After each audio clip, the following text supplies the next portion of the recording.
Namaste, Soul Circle! I'm Steven. And I'm Candace, and we're from Arcana, Mind, Body, Spirit, located here in Toronto, Canada. On today's episode, we will be discussing the 4 elements, specifically the element of fire. The 4 elements have a deep and rich history throughout many religions, cultures, and spiritual practices. For example, the 4 directions in indigenous cultures, anything with pagan origins, Buddhism and the 4 Noble Truths, and even Judaism, which speaks of the 4 worlds. Scientists and philosophers would agree that in our very existence, we are made up of these essential elements: air, fire, water, and earth. The sky, the stars, the trees, animals, and us humans are all a balanced part of these elements. And even though we are all different from each other, we are essentially connected through this universal tie, the elements. So let's talk about fire and find out how this particular element plays a role in who you are and the way you navigate through your life and relationships. This is a great foundational knowledge for anyone looking to discover more about working with any different metaphysical tool. So make sure you hit that like, subscribe button so that you can keep up with all 4 of our elemental videos, as well as any of our other videos on Arcana, Mind, Body, Spirit, while working to learn and use all that is within the realms of the metaphysical and self-growth. Let's give it a go, shall we? We shall. Let's burn.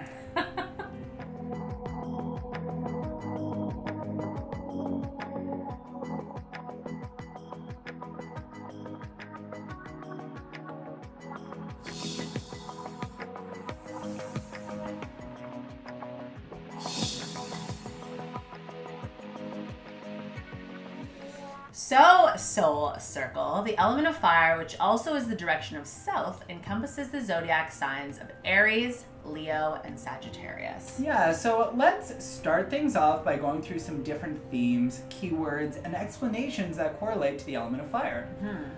Fire is beautiful and furious. It has both the power to create, but also destroy. Just like you. Best believe it. Come, be in a relationship with me. Come, here are you. You must keep your boundaries with fire so that you can bask in all that it has to give, but also so it doesn't burn the goddamn house down. Just like you. Like, if you have a fire, you make sure that the coals don't dim and burn out, but you usually create and contain space for such a fire to begin with, right? So therefore, the source of fire energy deserves moderation and control so there's no burnout or straight up getting burnt. Yeah. Right? So let's talk about some strengths. With that said, consider the strengths of fire element within the characteristics of a person. They are dramatic, they are funny, they usually have a fantastic sense of humor. You do. I love you. You're my favorite. They can be impulsive. They can be enthusiastic. And also they are huge inspirations and extremely passionate. Fire element people are straightforward and honest. There's no beating around that bush. You know what I mean? It's all straight to the point with direct honesty. It comes from the heart though, because they love to express themselves. It's just a little bit on the blunt side sometimes. Yeah. Honestly, I feel like it's just that, we say what everyone else is thinking and can't help it. I actually feel like we need more of that. Just a little bit. Couldn't agree more. Fire elements are inspirational, they're inventive, driven by instinct, and can be super inspirational to those around them. They especially seek out life experiences, and they do so with enthusiasm. Yeah, but on the weakness side, they can also be great at putting on a mask of strength or even anger versus revealing their true feelings of vulnerability or gasp, weakness. I know not what you speak. They can also become self-absorbed at times and egotistical if they aren't too careful. Yeah, I'm always careful though. Anywho, I'm not a Gemini, so I'll stop now. Their opinion can feel overwhelming to anyone on the receiving end, and sometimes they can come across as a little pushy. Yep, that's true. And yeah, that ego that we were talking about before is also about wanting to win at all costs, which might show up in overcommitting to things, maybe being impulsive, defiant, or not listening. The biggest lesson within the fire element and those with this element in their chart is to learn the art of taming the beast, so to speak. No more awkward consequences of speaking before you think. Healthy communication and looking to balance these characteristics with some of the gifts of the other elements of earth, air, and water is where you shall truly heal. You're not wrong. I will admit to all of it. Don't let the spark and passion go cold, though, right? Mm-hmm. Just find balance so we can all enjoy the creative sparks of the fire. So, what about the chakras and the fire elements? Why don't you tell us a little bit about that? So, the chakras, darling. So, the third chakra is the solar plexus. This is your Manipura. And it correlates to the fire element. It has to do with motion, the motion of life in the physical and the emotional realms. It's personal power, it's ambition, it's energy, it's transformation, and it's reaching tangible manifestations. When in flow, you're able to speak up and stand up for what you believe in, hear and trust in your intuition, set healthy boundaries, have a healthy self-image, and be empowered enough to go after what you want in every aspect of your life. It's true. This is where you find your joy, your warm-heartedness, and let the inner flame shine bright for all to see and appreciate. So although the color associated to the solar plexus is yellow, it's a little different when focusing our attentions back to the element itself, which is fire. Yeah, so predominantly the color associated with the fire element is red. But remember, fire isn't so cut and dry and is made up of many colors. Look at a flame, you can even see tones of orange, yellow, red, and even blue and white. Which makes sense with the characteristics of this element being both something that creates but also destroys. Yellow for joy, orange for that ambition and incentive to do. Red is passion, courage, but also anger. Now, working with the fire element in your own space with tangible tools or natural symbolisms that might present itself to you would be to do some meditative fire gazing, known in Hatha Yoga as Tritaka, or for us we call it fire scrying. For this, you would stare directly into the flame.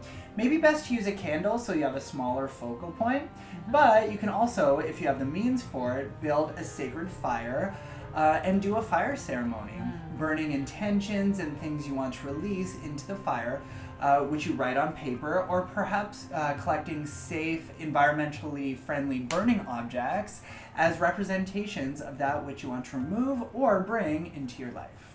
Like a pine cone or any kind of natural object like that. Another great tool to work with this element, or any of the elements, is tarot. Work with tarot cards under the suit of wands within the minor arcana, representing ambition, growth, transformation, strength, and insight. And if you want to pull a major arcana card to put on your altar or use as a focal point in a meditation, look to the Emperor, or the Strength card, or the Wheel of Fortune card, Temperance, the Tower, Sun, or even Judgment. Definitely look out for our upcoming tarot series for a breakdown of all 78 of the tarot cards. But remember, for the element of fire, these major arcana cards are different, but fit in at least one of the fire characteristics that we've learned about so far today. So choose what you need in regards to the context for yourself, or the work you're doing, or your goals. Absolutely. That's always important when choosing any tool to work with. Other items such as crystals would be bloodstone, sunstone, I'm wearing one of these right now, carnelian, tiger's eye, amber, or gold, which I also have on. And that's just to name a few. So plants and herbs such as cinnamon, ginger, nettle, holly, juniper, and thistle are great for this element. So just toss a little bit in that cauldron, you know? And if you want to use any animal totems that might be showing up in your life, take a note and look at how the fire element is flowing or not flowing into your life. So symbols such as seeing a tiger in a dream, or lions, or even running into some ladybugs. A phoenix is another one. Dragons, you're not going to run into those, but you might have a dream about it. Bees, bumblebees, and Like lizards. Lizards. Yeah. That's right. Yeah, little lizards. So those are all great animal totems to work with. Mm-hmm. Well, now it's time for a little soul searching for our fire here. Little question and answer. Let's see what we come up with here, friends. Please leave your comments and answers at the bottom as well, because we'd love to hear what you have to say. All right, Candace. So lay it on me, Madam Fire. Okay, so we said earlier, we spoke about how it's important to tame the fire, right? The internal fire that's within us, and especially as within fire signs.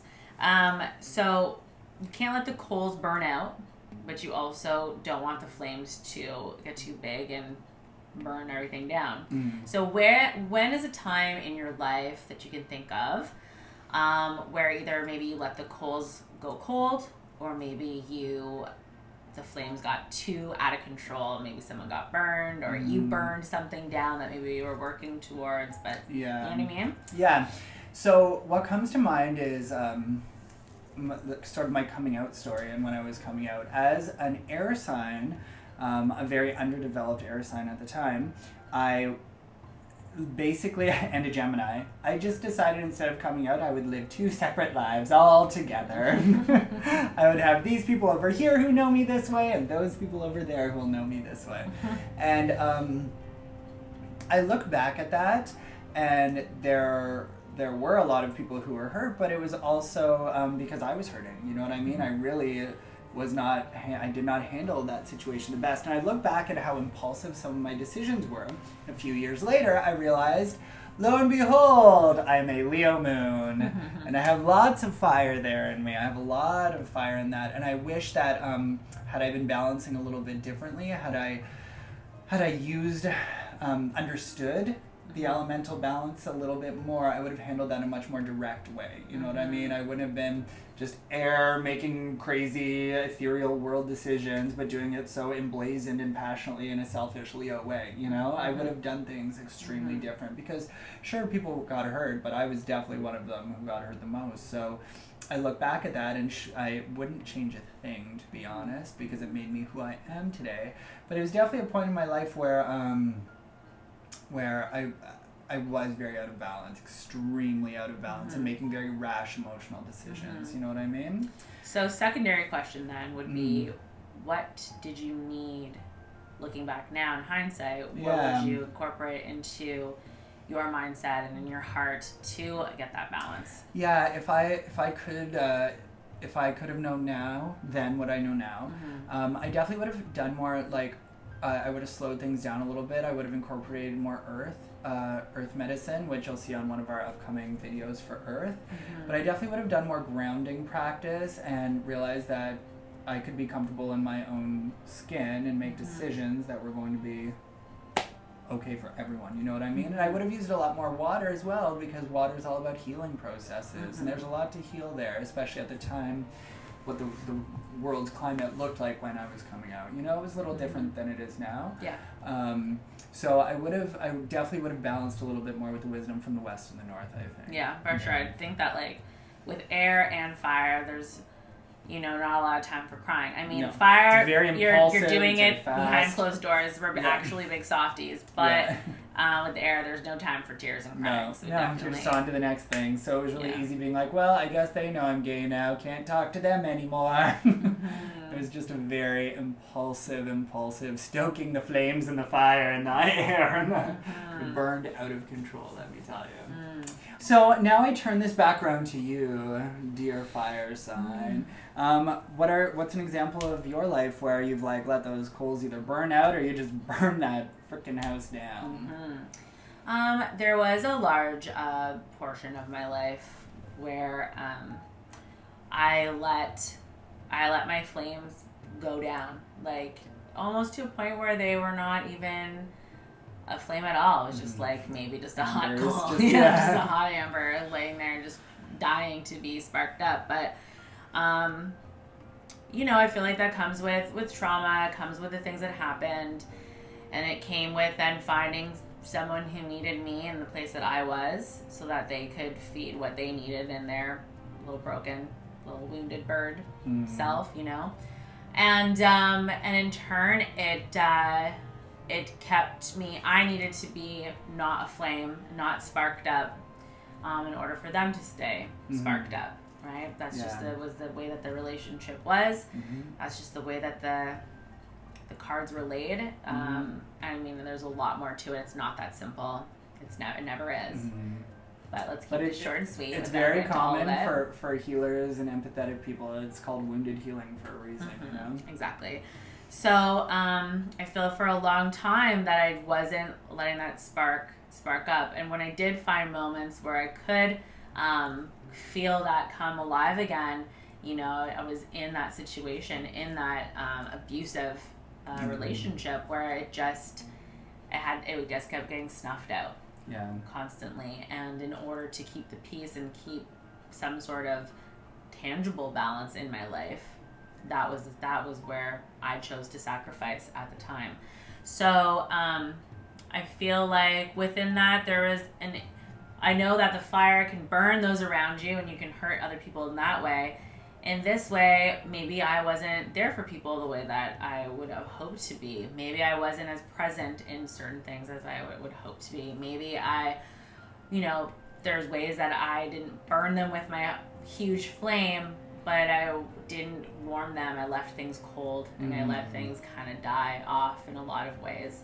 So a lot of opportunities were missed. A lot of things just kind of were moving past me, and I wasn't really even able to grasp at any of those things or make any of those things grow, right? You know, or warm them up and like make it nice and big and like bright. I wasn't even able to see those things. So it took a lot of time and self-awareness and growth and healing to re-spark that. And I feel like even I've had close friends say like, you have such a huge spark, and for whatever reason, you just keep letting other people put it out. And it took a lot. It took a lot for me to not let that happen anymore. And if we were gonna say, if you knew then what you know now, how would you have balanced that using the elements? Well, for one, I think I needed to embrace who I was. And be the flame, fire lit woman that I am. I needed to embrace that part of myself. I needed some air to ask more questions and want to learn and understand, like, why is this happening? Question the things that were happening to me. Question this other person's stance in my life and why they'd be doing it. And be more in movement and flow. And it's funny, when I think of the relationships in your life, like I can think of 3 of your key best friends at that period of your time. They're all air signs. Like 3 of them I can think of right now. Yeah, exactly. They're calling us to you. Exactly. And my safest moments and my best moments was there. And it was a very emotional time, and I was constantly in a state of deep emotion. But what I think I needed was to ground. I needed earth because I didn't feel safe. When I went to work, when I was with you and we were dancing and we were doing all the things, I was lit up and it was great. And then I would go back to home where I'm supposed to have my roots and my grounding. It was very unstable. It was very unsafe. It was very scary. And it got snuffed out at the same time. By all the emotion, and I couldn't be too big because I had to make space for the other person to control the situation. So I think that if I had a little bit more of embracing the fire and like feeding it with some air, and then also building that fire and giving it a good home in a nice, sturdy, healthy, grounded place, it would have helped me maybe see things a little sooner. It would have helped me heal a lot of things a little smoother. Yeah. I think is a better word. It also, I feel like maybe it would have helped me ask a little more questions and maybe take some time for the self. Yeah. You know what I mean? Yeah. Yeah. Okay, so how about some final correspondences? So the fire lives in the south. In most traditions, it is the color red. We were talking about that. And often if we're looking at the time of day, it is high noon. It is hot. It is in the time of year, it is summertime. And if we're looking at the lunar cycle, then it is your full moon. So just think fire, everything is full, and it is hot. And if you want to look at the ruling planet, it would be Mars. So that is a wrap on the fire element. We hope you all enjoyed this as much as we did. The elements are such a great way to begin understanding how to look at the details in your natal chart, tarot readings, and the zodiac in general. If you want to learn more about how the fire element is working or how it could be working for you, contact us at info@arcanamindbodyspirit.com or visit our website at www.arcanamindbodyspirit.com. We have a full list of products and services that we offer there for you. You can also reach us and keep up to date by following us on social media platforms such as Instagram, Facebook, under the same name, Arcana Mind Body Spirit. So hit the like, follow, notification buttons, all that, and join us next time for another one of the 4 elements. Bye for now, Soul Circle. And don't forget, magic is real. Much love. Mwah.